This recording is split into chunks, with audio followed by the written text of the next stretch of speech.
Nagkalain-laing pagbati magkita sa nawong. Gisulat ni Yayi Espinilla Fua.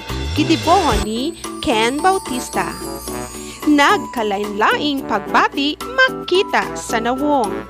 Usa ka adlaw, nag-istorya ang duha ka managigala nga si Trisha ug Tonton mahitungod sa ilang mga gibati sa mga nagkalain-lain nga panghitabo.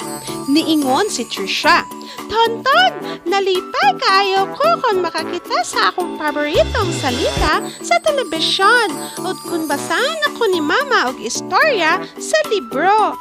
Mitubag si Tonton, "Malipay ko kung magdula mi sa akong mga higala. Apan naguol ko ni adtong panahon nga nasakit ko og katong walay makigula kanako. Ikaw, unsa ang makapaguol nimo?" "Maguol ko, Tonton, kung molakaw na si tatay aron magtrabaho ug sa dihang namatay ang akong binuhi nga iro." Nasuko na ba ka, Trisha?" "Oo, Tonton. Nasuko ko ni adtong giilog sa akong igsuon ang akong dulaan. Ug kadtong naa ko'y gusto nga ipapalit ni tatay ug nanay apan dili sila mosugot. Ako, nasuko ko sa dihang gisungog ko."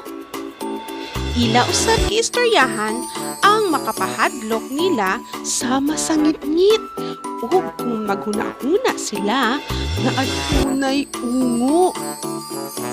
Ila usab nga gihisgutan ang unang adlaw sa pagsulod nila sa klase nga naulaw sila.